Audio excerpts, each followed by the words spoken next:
नमस्कार मित्रों, बोधशाला की न्यूज हेडलाइन वीकली में आपका स्वागत है।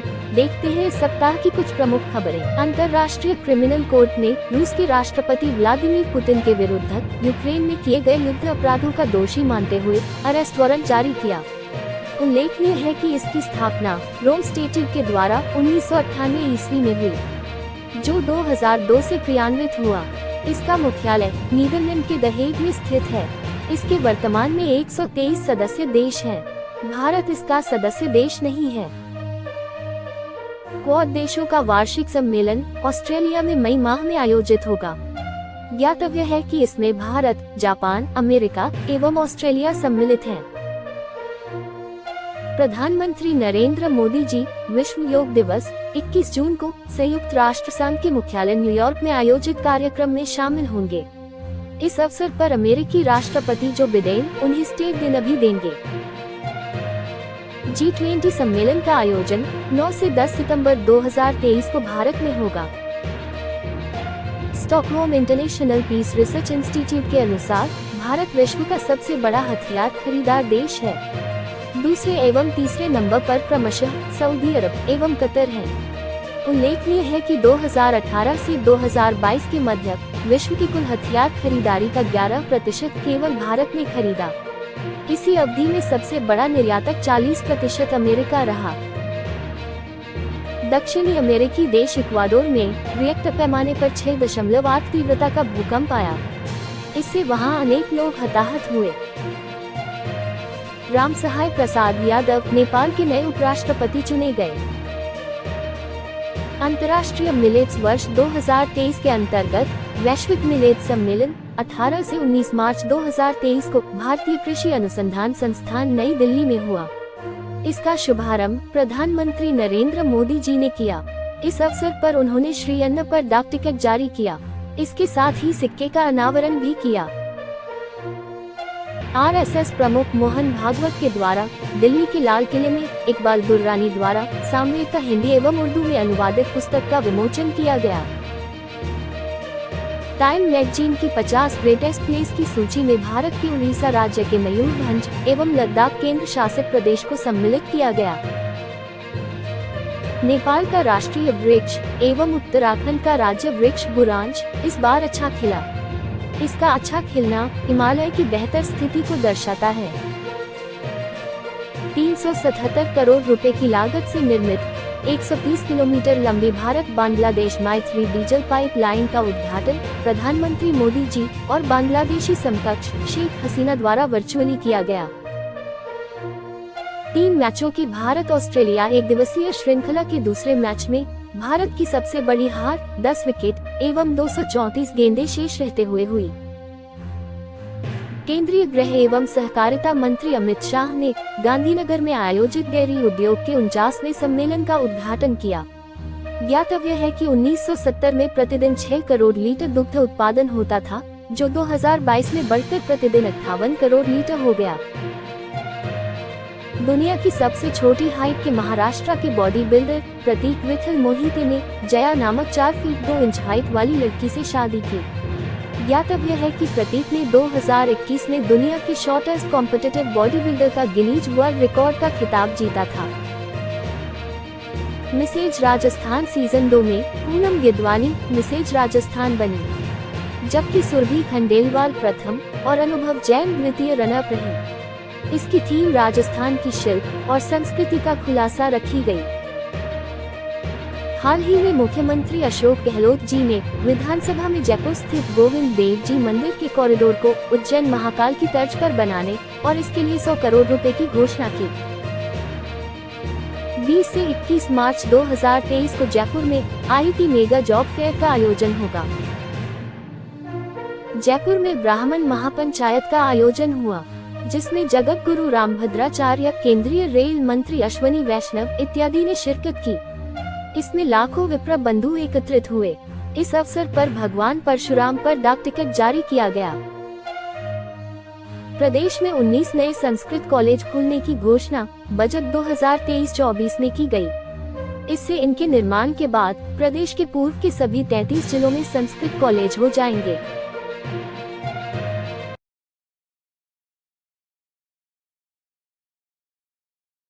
जापानी प्रधानमंत्री फूमियो किशिदा 20 से 21 मार्च 2023 को 2 दिवसीय भारतीय दौरे पर हैं। इस अवसर पर उन्होंने मुक्त इंडो पैसिफिक विजन की बात कही। इसके साथ ही उन्होंने प्रधानमंत्री नरेंद्र मोदी जी को G7 समिट का न्योता दिया। उल्लेखनीय है कि इस वर्ष जापान G7 की अध्यक्षता कर रहा है। इसमें Japan, America, France, Germany, England, Italy एवं कनाडा देश सम्मिलित हैं। चीनी राष्ट्रपति शी जिनपिंग 2 दिवसीय रूस के दौरे पर पहुंचे। वे यहां रूस यूक्रेन युद्ध के विराम का प्रयास करेंगे। लंदन स्थित भारतीय उच्चायोग के बाहर लगे तिरंगे झंडे को खालिस्तानी समर्थकों ने उतार दिया। ज्ञातव्य है कि खालिस्तानी भारत में खालिस्तान के पोस्टर बॉय माने जाने वाले अमृतपाल के विरुद्ध पंजाब पुलिस के द्वारा की गई कार्यवाही का विरोध कर रहे हैं। यहाँ यह भी उल्लेखनीय है कि भारत में सिख समुदाय ने दिल्ली स्थित ब्रिटिश उच्चायोग के समक्ष तिरंगे का अपमान करने हेतु खालिस्तान का विरोध किया। जापान की नोमी में आयोजित एशियाई 20 किलोमीटर रेस वॉकिंग चैंपियनशिप 2023 आयोजित हुई। इसमें पंजाब के अक्षदीप ने गोल्ड मेडल जीता। वहीं पर विकास सिंह एवं परमजीत बिष्ट ने पेरिस ओलंपिक के लिए क्वालिफाई किया। ज्ञातव्य है कि अक्षदीप पहले ही इसके लिए क्वालिफाई कर चुके हैं। महिला वर्ग में प्रियंका गोस्वामी ने ब्रॉन्ज मेडल जीता। यह भी पहले ही पेरिस ओलंपिक के लिए क्वालिफाई कर चुकी है। एपी के मोहन बागान ने बेंगलुरु एफसी को हराकर ISL फुटबॉल का खिताब पहली बार जीता। किसी भी व्यक्ति की मृत्यु के बाद मृत्यु प्रमाण पत्र जारी होने के बाद परिवार की मंजूरी से उसका आधार कार्ड डीएक्टिवेट किया जा सकेगा, जिससे इसके गलत इस्तेमाल पर रोक लग सकेगी। ज्ञातव्य है कि अभी तक डीएक्टिवेट की सुविधा उपलब्ध नहीं थी। उच्चतम न्यायालय ने 1 रैंक 1 पेंशन OROP के एरियर अर्थात बकाया का सरकार को जल्द भुगतान करने के निर्देश दिए। G20 शिखर सम्मेलन की सिविल सोसाइटी C20 का सम्मेलन 20 से 22 मार्च 2023 तक महाराष्ट्र के नागपुर में आयोजित होगा। केरल के एर्नाकुलम लॉ कॉलेज से स्नातक के बाद पद्मा लक्ष्मी केरल की पहली ट्रांसजेंडर वकील बनी। ज्ञातव्य है कि तमिलनाडु की सत्यश्री शर्मिला देश की पहली ट्रांसजेंडर महिला वकील बनी थी। देश की पहली ट्रांसजेंडर जज जोयिता मंडल है। इन्हें 2017 में उत्तरी बंगाल की लोक अदालत में जज के तौर पर नियुक्त किया गया था। देश की पहली ट्रांसजेंडर पुलिस अफसर सब इंस्पेक्टर पृथिका यशिनी है। अजमेर दक्षिण से भाजपा विधायक अनिता भदेल को विधानसभा में सर्वश्रेष्ठ विधायक चुना गया। अप्रैल के प्रथम सप्ताह से जयपुर से दिल्ली के मध्य वंदे भारत एक्सप्रेस ट्रेन की शुरुआत होगी। राजस्थान विधानसभा में राजस्थान नगर पालिका संशोधन विधेयक 2023 ध्वनिमत से पारित हुआ। इससे राजस्थान नगर पालिका अधिनियम 2009 की धारा 39(1) में एक नया खंड जोड़ा गया है। इससे निर्वाचन की अयोग्यता रखने वाले नगर पालिका सदस्य को राज्य सरकार जांच कर हटा सकेगी। बाड़मेर में थार महोत्सव में आयोजित मैराथन में हिमाद्री रावत एवं दीपाराम विजेता बने।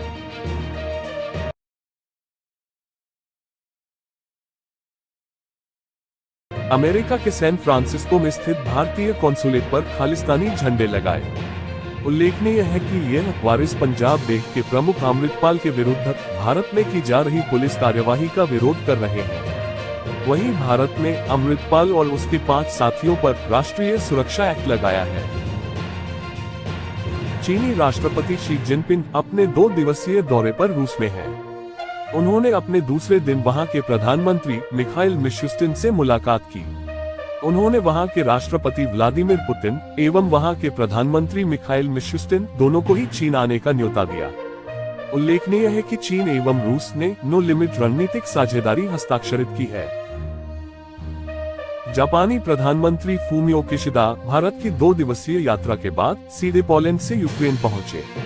वहां वे यूक्रेन के राष्ट्रपति वोलोदिमीर जेलेंस्की से मिलेंगे।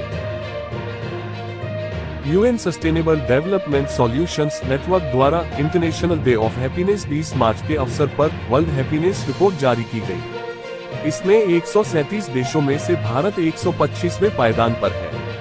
सर्वोच्च 3 देश क्रमशः फिनलैंड, डेनमार्क एवं आइसलैंड है। सबसे अंतिम 3 देश अफगानिस्तान, लेबनान एवं जिम्बाब्वे हैं। यहाँ यह भी उल्लेखनीय है कि इंटरनेशनल डे ऑफ हैप्पीनेस 2013 से प्रतिवर्ष 20 मार्च को मनाया जाता है। फेडरल डिपॉजिट इंश्योरेंस कॉरपोरेशन के अनुसार न्यूयॉर्क कम्युनिटी बैंक फेल हो चुके सिग्नेचर बैंक की एक बड़ी हिस्सेदारी को $2.7 बिलियन में खरीदेगा। 2 दिवसीय वर्ल्ड डिजिटल हेल्थ सम्मेलन का आयोजन नई दिल्ली में हुआ। इसकी अध्यक्षता केंद्रीय स्वास्थ्य मंत्री मनसुख मंडाविया ने की। ज्ञातव्य है कि इसका आयोजन WHO के दक्षिण पूर्वी एशियाई ऑफिस और केंद्रीय स्वास्थ्य मंत्रालय के संयुक्त तत्वाधान में हुआ।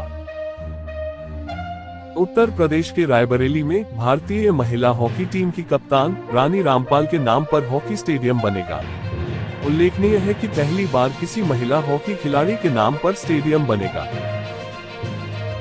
हिमाचल प्रदेश के लाहौल स्पीति के सिस्सू में सागर तल से 10,235 फीट ऊंचाई पर विश्व का सबसे ऊंचा क्रिकेट स्टेडियम बनेगा। ज्ञातव्य है कि वर्तमान में भी विश्व में सबसे ऊंचा क्रिकेट स्टेडियम हिमाचल प्रदेश का चायल क्रिकेट स्टेडियम है, जो सागर तल से 7,500 फीट ऊंचाई पर स्थित है, जिसे 1891 में पटियाला महाराज भूपेंद्र सिंह ने बनवाया था। तमिल लेखक शिवशंकरी को उनकी पुस्तक सूर्य वंशम के लिए 2022 का प्रतिष्ठित सरस्वती सम्मान दिया गया। उल्लेखनीय है कि के बिरला फाउंडेशन ने इसकी स्थापना 1991 में की थी। भारतीय गणराज्य की राष्ट्रपति द्रौपदी मुर्मू जी ने INS द्रोणाचार्य को प्रेसिडेंट सम्मान या निशान प्रदान किया। ज्ञातव्य है कि इसे राष्ट्र के लिए अपनी असाधारण सेवाओं के लिए भारत में किसी सैन्य इकाई को दिया जाने वाला सर्वोच्च पुरस्कार है। देश में Rajasthan right to health bill RTH pass करने वाला पहला राज्य बना। अब राजस्थान के प्रत्येक व्यक्ति को इलाज की गारंटी मिलेगी। इसके उल्लंघन पर 10,000 से 25,000 रुपए तक जुर्माना लगेगा। राजस्थान इंटरनेशनल एक्सपो पहली बार जोधपुर में आयोजित हुआ। अब इसे प्रतिवर्ष यहीं आयोजित करने की घोषणा मुख्यमंत्री अशोक गहलोत जी ने की। 7 से 12 अप्रैल को आयोजित होने वाले भारतीय दूतावास में पेरिस के सबसे बड़े फेस्टिवल नमस्ते France biggest festival of India की ओपनिंग सेरेमनी में विश्व विख्यात रईस भारती और उनका धोत बैंड अपनी प्रस्तुति देगा। जयपुर की 9 वर्षीय काशवी ने इंडिया बुक ऑफ रिकॉर्ड में अपना नाम दर्ज कराया। इन्हें ब्लाइंडफोल्ड के बाद किताब पढ़ने से लेकर बारीक से बारीक चित्र में रंग भरने और इसके तैयार करने में महारत होने के कारण उनका नाम दर्ज हुआ।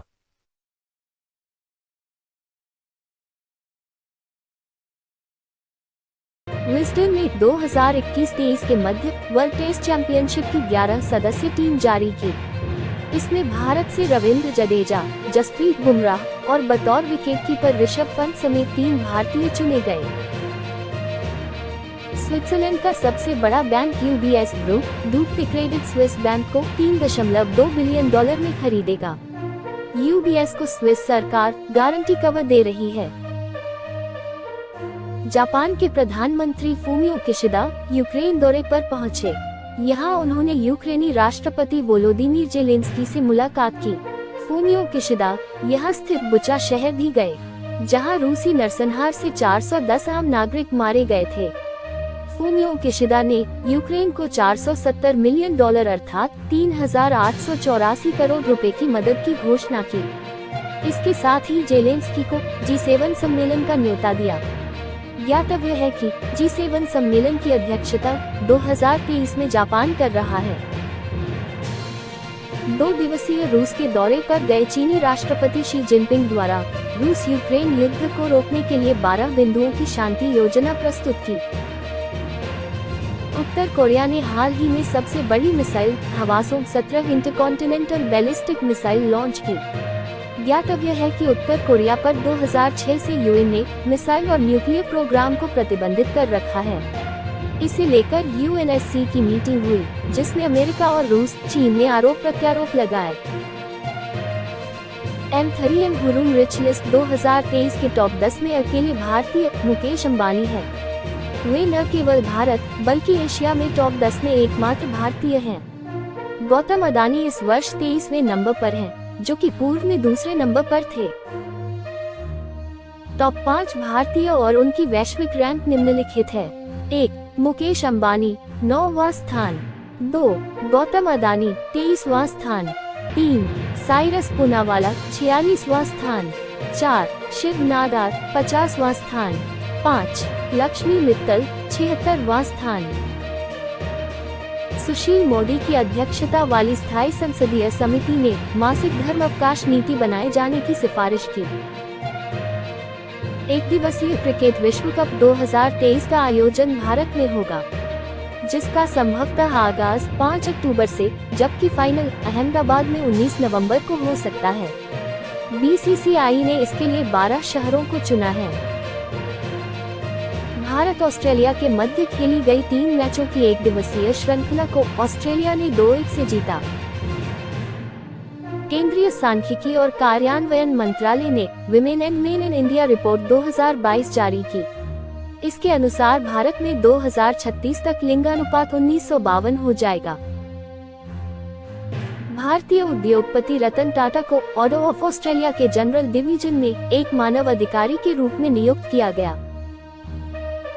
राजस्थान विधानसभा से एडवोकेट प्रोटेक्शन बिल 2023 पारित होने के बाद वकील कार्यक्षेत्र पर लौटे। जयपुर के डॉक्टर अरविंद माथुर का नाम 67 पैथरों की जान बचाने के कारण लिम्का बुक ऑफ रिकॉर्ड में दर्ज किया गया। Rajasthan state power lifting competition 2023 का आयोजन जोधपुर में किया गया। इसमें सोनिया मनवानी और उनके पति महेंद्र मनवानी ने भिन्न भिन्न कैटेगरी में गोल्ड मेडल जीते हैं। अब ये त्रिपुरा के अगरतला में होने वाली राष्ट्रीय चैंपियनशिप में राजस्थान का प्रतिनिधित्व करेंगे।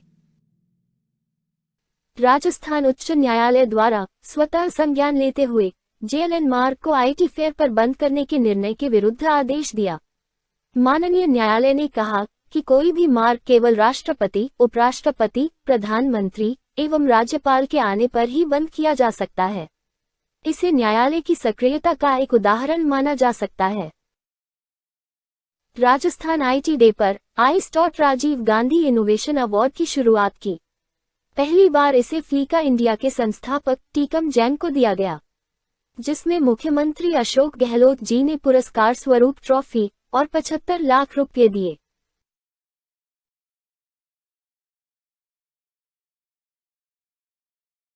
इजरायली संसद नेसेट में लंबी बहस के बाद एक नया बिल पारित हो गया। इससे अब उच्चतम न्यायालय प्रधानमंत्री को पद से नहीं हटा सकेगा। इसमें प्रावधान किया गया है कि प्रथम, यदि प्रधानमंत्री शारीरिक व मानसिक रूप से अक्षम है, तो सिर्फ सरकार ही उसे अयोग्य घोषित कर अस्थायी तौर पर हटा सकती है, जिसके लिए भी 3/4 सांसदों का समर्थन चाहिए। द्वितीय, प्रधानमंत्री स्वयं इस्तीफा देकर हट सकते हैं। इसके लिए भी 2/3 सांसदों का समर्थन आवश्यक होगा। ज्ञातव्य है कि वर्तमान में इजरायल के प्रधानमंत्री बेंजामिन नेतन्याहू हैं। कैलिफोर्निया की कंपनी रिलेटिविटी द्वारा निर्मित दुनिया का पहला 3D प्रिंटेड रॉकेट टैरन 1 को फ्लोरिडा के केप कैनेवरल से लॉन्च किया गया। हालांकि यह पहले स्टेज में तो सफल रहा, लेकिन दूसरे स्टेज में असफल हो गया। उल्लेखनीय है कि इसमें 9 3D प्रिंटेड इंजन मौजूद थे। इसमें फ्यूल के रूप में तरल मीथेन प्रयुक्त हुई। इस फ्लाइट को गुड लक हैव फन नाम दिया गया। अमेरिका के कैलिफोर्निया राज्य की विधायिका द्वारा एक बिल पास किया गया। इसमें पुलिस अब अरेस्ट या भीड़ नियंत्रण में अपने डॉग स्क्वाड की मदद नहीं ले सकेगी। उल्लेखनीय है कि यहाँ की पुलिस पर आरोप है कि डॉग स्क्वाड का प्रयोग कर पुलिस अश्वेतों की गिरफ्तारी में भेदभाव करती है। न्यूजीलैंड सरकार ने लव रिलेशनशिप में ब्रेकअप से डिप्रेशन के शिकार 16 से 24 आयु वर्ग के युवाओं को बचाने के लिए लव बेटर कैंपेन भारतीय मूल की महिला मंत्री प्रियंका राधाकृष्णन के प्रयासों से शुरू हुआ। भारत चीन के मध्य स्थित मैकमोहन लाइन पर यूएस की सीनेट में एक रेवोल्यूशन पारित हुआ, जिसने अरुणाचल प्रदेश को भारत का अभिन्न अंग माना और इस लाइन को ही अंतर्राष्ट्रीय रेखा माना। विश्व बैंक के अध्यक्ष पद के लिए नॉमिनेट किए गए भारतीय मूल के प्रथम व्यक्ति अजय बंगा 23 एवं 24 मार्च 2023 को 2 दिवसीय भारतीय दौरे पर आएंगे। यहाँ वे प्रधानमंत्री नरेंद्र मोदी जी एवं वित्त मंत्री निर्मला सीतारमण से मिलेंगे। भारत सरकार हिंदुस्तान एरोनॉटिक्स लिमिटेड कंपनी में 3.5% हिस्सेदारी बेचेगी। इससे सरकार को 2,867 करोड़ रुपए मिलेंगे। भारतीय मूल के राहुल राय चौधरी ग्रामरली के नए सीईओ बनेंगे। वे 1 मई से ब्रैड हूवर का स्थान लेंगे। ज्ञातव्य है कि ग्रामरली सैन फ्रांसिस्को आधारित इंग्लिश राइटिंग असिस्टेंट सुविधा उपलब्ध कराने वाली कंपनी है।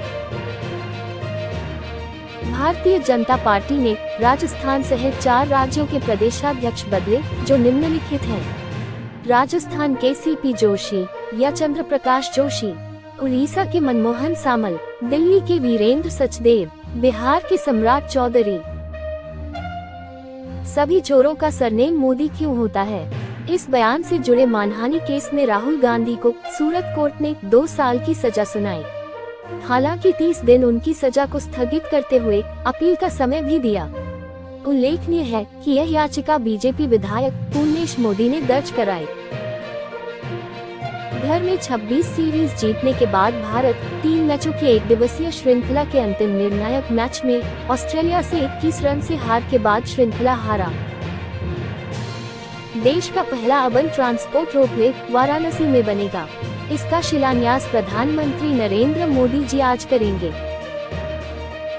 राजस्थान में भारतीय जनता पार्टी के प्रदेश अध्यक्ष चित्तौड़गढ़ से सांसद चंद्र प्रकाश जोशी को बनाया गया। उन्होंने सतीश पुनिया का स्थान लिया। राजस्थान में अंतर जाति विवाह पर 10 लाख रुपए देने की घोषणा राज्य सरकार ने की। इसमें 5 लाख रुपए की एफडी एवं 5 लाख रुपए बैंक खाते में जमा कराए जाएंगे। उल्लेखनीय है कि इसके लिए डॉक्टर सविता बेन अम्बेडकर अंतरजातीय विवाह योजना राज्य में चल रही है, जिसमें केंद्र एवं राज्य की वित्तीय हिस्सेदारी 25:75 है। यहाँ यह उल्लेखनीय है कि यह योजना 2006 में शुरू हुई। तब 50,000 रुपए राशि दी जाती थी। 2013 में बढ़ाकर इसे 5 लाख रुपए कर दिया गया एवं बजट 2023-24 में इसे और बढ़ाए जाने की घोषणा की, जो कि अब 10 लाख रुपए कर दिया है। अप्रैल के पहले सप्ताह से जयपुर दिल्ली के मध्य चलने वाली वंदे भारत एक्सप्रेस ट्रेन का शेड्यूल जारी किया गया। यह मार्ग में केवल गुड़गांव, रेवाड़ी एवं अलवर में ही रुकेगी।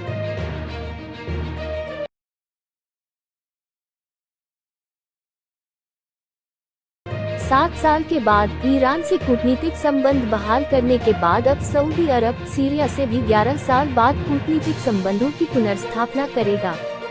उल्लेखनीय है कि वर्तमान में सीरिया के राष्ट्रपति बशर अल असद हैं, जबकि सऊदी अरब के प्रधानमंत्री मोहम्मद बिन सलमान हैं। वहीं ईरान के सर्वोच्च नेता अली खमेनी एवं राष्ट्रपति इब्राहिम रईसी है। उत्तर कोरिया ने अंडर वाटर न्यूक्लियर ड्रोन का सफल परीक्षण किया। इसे हाइल नाम दिया है। इसका कोरियन भाषा में अर्थ सुनामी होता है। अमेरिका के वाशिंगटन में कश्मीर चर्चा हेतु international centre for piece studies ने कश्मीर घाटी के 2 युवा नेता जम्मू कश्मीर वर्कर्स पार्टी के अध्यक्ष मीर जुनैद और तौसीफ रैना को बुलाया। इसका विषय था कश्मीर टर्मोइल टू ट्रांसफॉर्मेशन। इसमें इन्होंने कश्मीर को एक प्रगतिशील केंद्र शासित प्रदेश बनने की बात कही। इसी बीच पाकिस्तानी अधिकारियों ने यहां हंगामा कर दिया, जिन्हें बाद में चर्चा से बाहर निकाल दिया गया। भारत द्वारा 2012 में कनाडा को तोहफे में दी गई महात्मा गांधी जी की मूर्ति को टोरंटो में खालिस्तानियों ने तोड़ दिया और इस पर भारत के विरुद्ध अपमानजनक बातें लिखी। ज्ञातव्य है कि ये पंजाब में अमृतपाल के विरुद्ध की जा रही कार्रवाई का विरोध कर रहे हैं। पाकिस्तानी क्रिकेटर बाबर आजम को अपने देश का तीसरा सर्वोच्च नागरिक सम्मान सितारा-ए-इम्तियाज दिया गया। यह सम्मान पाने वाले वह सबसे युवा व्यक्ति हैं। उच्चतम न्यायालय ने गैर कानूनी गतिविधि रोकथाम अधिनियम (यूएपीए) के तहत प्रतिबंधित संगठनों की सदस्यता पर अपने ही 12 वर्ष पुराने फैसले को पलट दिया। उल्लेखनीय है कि उसमें किसी प्रतिबंधित संगठन के सदस्य होने मात्र से ही अपराधी नहीं माना जाता था, बशर्ते कि वह हिंसा का सहारा नहीं ले। लेकिन अब इस अधिनियम के तहत प्रतिबंधित संगठन की सदस्यता भी अपराध की श्रेणी में आएगी। 2011 में यह फैसला अरूप भूया एवं इंद्रदास बनाम असम सरकार तथा रानी बनाम केरल सरकार के मामलों में लिया गया था। एशिया का सबसे बड़ा टेलीस्कोप उत्तराखंड के देवस्थल में स्थापित किया गया। यह क्षुद्र ग्रहों से लेकर सुपरनोवा तक का पता लगाने में सक्षम है। कतर के दोहा में आयोजित एशियाई बिलियर्ड्स चैंपियनशिप का खिताब पंकज आडवाणी ने जीता। मानहानि के केस में सूरत की एक कोर्ट द्वारा 2 वर्ष की सजा सुनाए जाने के अगले दिन राहुल गांधी की लोकसभा सदस्यता लोकसभा सचिवालय ने एक पत्र जारी कर समाप्त कर दी। ज्ञातव्य है कि उन्हें यह सजा आईपीसी की धारा 499 एवं 500 के तहत दी गई। यहाँ यह भी उल्लेखनीय है कि 2013 के लिली थॉमस बनाम भारत सरकार मामले में माननीय न्यायालय ने कहा था कि कोई भी सांसद या विधायक निचली अदालत में दोषी करार दिया जाता है तो उसी दिन से वह सांसद या विधानसभा सदस्यता के अयोग्य घोषित हो जाएगा। प्रधानमंत्री नरेंद्र मोदी जी वाराणसी यात्रा पर गए। यहाँ पर उन्होंने 1800 करोड़ रुपए के 28 प्रोजेक्ट का शिलान्यास एवं लोकार्पण किया, जिनमें से कुछ प्रमुख निम्नलिखित हैं। देश का पहला अर्बन ट्रांसपोर्ट रोपवे वाराणसी में, 300 करोड़ की लागत से सिगरा स्टेडियम का निर्माण, 308 करोड़ की लागत से 55 MLD क्षमता वाला सीवरेज ट्रीटमेंट प्लांट, वाराणसी के इसरवार गांव में HP बॉटलिंग प्लांट जिससे सीधे LPG मिलेगी। इसके लिए कांडला गोरखपुर पाइपलाइन KGPL से LPG की आपूर्ति पर काम चल रहा है।